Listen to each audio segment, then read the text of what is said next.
안녕하세요. 엘리사가 예후를 왕으로 세우고 예후가 반란을 일으킵니다. 오늘 본문은 열왕기하 9장 1절에서 13절입니다. 1절. 예언자 엘리사는 예언자의 제자들 가운데 한 사람을 불러 말했습니다. 떠날 채비를 하고 이 기름병을 들고 길르앗 라못으로 가거라. 예언자 엘리사라는 명칭은 지금까지 나오지 않은 낯선 표현입니다. 지금까지는 엘리사 또는 하나님의 사람이 주로 사용되었기 때문입니다. 저자가 갑자기 엘리사의 예언자 직분을 부각시킨 데에는 예후를 왕으로 옹립하는 주체가 바로 하나님이시며 그 일의 실현을 위해 엘리사가 전적으로 사용되고 있음을 나타내기 위함입니다. 엘리사 자신이 직접 예후에게 기름을 붓지 않고 제자를 파견한 이유는 너무도 유명한 엘리사가 이 일을 비밀리에 수행하기는 어려운 일이었기 때문입니다. 길르앗 라못으로 가라 한 것은 북이스라엘 왕 요람이 부상을 입어 이스라엘로 피신한 상황 가운데 예후가 요람의 정권을 위임받아 길르앗 라못에서 계속 전쟁을 수행하고 있었음을 보여줍니다. 2절. 거기 도착하면 nim시의 손자이며 여호사밧의 아들인 예후를 찾아라. 그러고 나서 들어가 그를 형제들 사이에서 불러내 안쪽 방으로 데려가거라. 예후에 대한 기사는 9장과 10장에 무려 73절에 걸쳐 길게 기술됩니다. 이것은 예후가 북왕국 이스라엘의 왕정사에 있어서 매우 특이하게 여호와 보시기에 옳은 일을 행하되 하나님의 마음에 생각한 일들을 다 이루었다는 호의적 평가를 받았던 인물일 뿐 아니라 북이스라엘 역사에서 그 유래를 찾아볼 수 없을 만큼 악했던 아합 왕가의 심판에 관한 엘리야의 예언을 직접적으로 성취한 인물이기 때문입니다.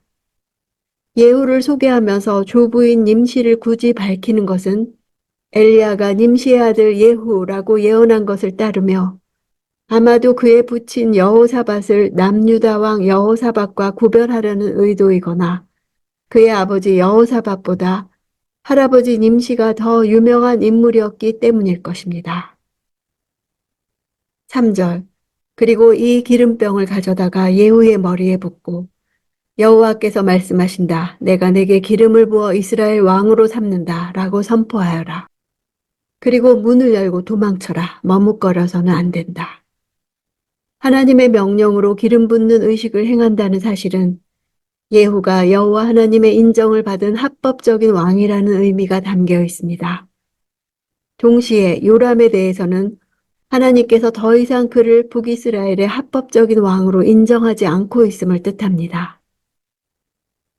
7절. 너는 내 주 아합의 집을 쳐야 한다. 내가 이세벨의 손에 의해 내 종 예언자들과 다른 모든 여호와의 종들이 흘린 피에 대해 복수할 것이다. 이 일은 엘리야 선지자를 통해 아합 왕가의 심판이 선포된 이후 적어도 14년 이상 지난 후에 성취된 것이며 이는 공의로우시고 신실하신 하나님의 심판은 반드시 성취됨을 보여줍니다. 하나님의 복수는 공의로우신 하나님께서 이 세상에 대한 당신의 고유한 통치 권한을 행사하시는 것을 가리킵니다. 8절. 아합 집안의 사람은 다 죽을 것이다. 내가 이스라엘에서 종이든 자유인이든 할 것 없이 아합의 모든 남자를 끊어버릴 것이다. 이 말씀은 엘리야를 통해 이미 예언되었던 것입니다. 아합 집안의 철저한 멸망이 여호와를 통해 이루어질 것이 명시되고 있습니다. 끊어버린다는 동사는 칼로 자른다는 뜻입니다. 자른다는 동사 카라트는 이중적 의미를 전달합니다. 아합의 집안 사람들이 모두 칼에 배임을 당한다는 뜻입니다. 더 나아가 이 동사는 언약을 맺는다 하는 뜻이 있습니다. 고대 근동에서 언약을 맺을 때 짐승을 둘로 쪼개던 관습에서 유래된 것입니다. 아합 가문이 하사엘과 예후의 칼에 의해서 잘리는 비극적 심판이 여호와와 맺은 언약을 성실히 이행하지 않은 결과임을 말해줍니다. 그러니까 아합 왕가를 멸망시키는 주체는 하사엘이나 예후가 아니라 그들의 배후에서 역사하시는 여호와 자신이십니다. 9절. 내가 아합의 집을 느밧의 아들 여로보암의 집과 아히야의 아들 바하사의 집과 똑같이 만들 것이다. 북이스라엘은 여로보암 왕가를 시작으로 바하사 왕가와 오므리 왕가를 거쳐 예후의 왕가로 이어집니다. 이러한 왕권 교체는 한결같이 반역과 혁명으로 이루어졌습니다. 여로보암 왕가는 그의 신하로 있던 바하사에 의해 완전 멸절되었고, 바하사 왕가 역시 7일 천하로 마친 시므리에 의해 그 일족이 완전히 몰살되었습니다. 따라서 아합 왕가도 신하의 반역과 혁명에 의해서 멸망하되 완전히 멸절될 것을 나타내는 동시에 그 멸절의 원인이 여호와를 배신한 데 있음을 나타냅니다. 10절. 그리고 개들이 이스라엘 땅에서 이세벨을 먹을 것이다. 그러나 아무도 이세벨을 묻어주지 않을 것이다. 그러고 나서 그는 문을 열고 도망쳤습니다.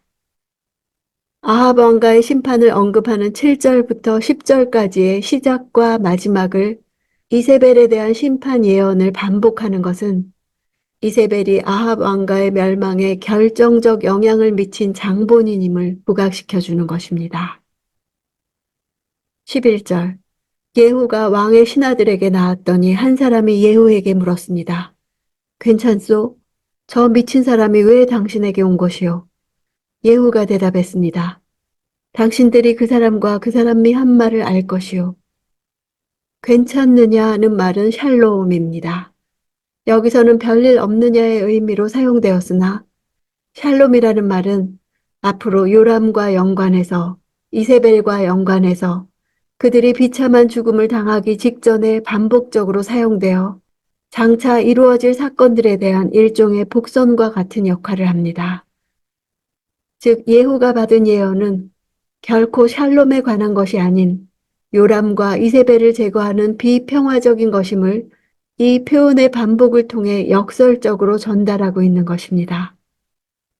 예언자를 미친 사람이라고 표현한 것은 당시 이스라엘 선지자들이 실제로 알아들을 수 없는 발음으로 모호하게 중얼거리거나 무아지경 상태나 혹은 황홀경 중에 짓거리는 자들로 인식되었기 때문입니다.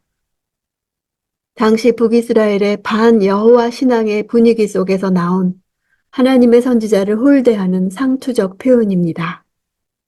예후가 신하들에게 당신들이 알 것이라 한 말의 의미는 그들을 시험하는 것입니다.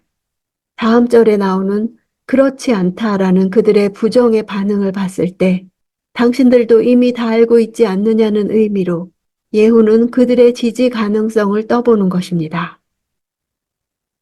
12절. 왕의 신하들이 말했습니다. 그렇지 않소. 우리에게 말해보시오. 예후가 말했습니다. 그가 내게 이러이러하게 말했소. 여호와께서 말씀하신다. 내가 내게 기름을 부어 이스라엘의 왕으로 삼는다. 라고 말이요. 그렇지 않다라는 단어는 거짓말, 속임, 허위라는 단어입니다. 사실과 다르고 근거가 없다고 부정할 때 사용됩니다. 신하들은 예후의 말에 암시되어 있는 이미 알고 있지 않느냐고 예언자의 제자와 자신들의 연루에 대한 의혹을 단 한마디 말로 잘라 강경하게 부정하고 있는 것입니다. 13절. 왕의 신하들은 각각 얼른 자기 옷을 벗어 예후의 발 아래 깔았습니다. 그러고는 나팔을 불며 소리쳤습니다. 예후가 왕이다. 신하들의 반응은 세 개의 동사가 계속법으로 연결되어 그들의 행동이 즉각적이고 연속적으로 이루어졌음을 나타냅니다. 이는 군부의 마음이 이미 예후에게 기울어져 있었음을 반영해 줍니다. 이런 전폭적인 군부의 지지가 있었기에 예후의 혁명, 즉 아합 가문의 숙청 작업은 순식간에 성공을 거둘 수 있었던 것입니다. 세상 역사는 우연이 아닌 하나님의 목적과 계획을 따라 움직입니다. 북이스라엘에서 예후가 왕이 된 사건은 하나님의 철저한 계획 속에 있었습니다. 엘리야에게 약속했던 사건이며 때가 이르러 엘리사를 통해 실행한 사건입니다. 예후는 하나님께서 그 땅에 하나님의 샬롬을 회복시키기 위해 사용하신 종입니다. 예후를 이스라엘의 왕으로 세우신 여호와는 여전히 현대사회의 역사를 주관하십니다. 그분은 역사 속에 자신의 주권적 통치를 드러내기 위해 종들을 사용하십니다. 하나님의 샬롬을 이 땅에 실현할 사람을 세우실 것입니다. 우리 가정에 하나님의 샬롬을 이루기 위해 하나님은 오늘 나에게 어떤 순종을 원하시는지 묵상합시다.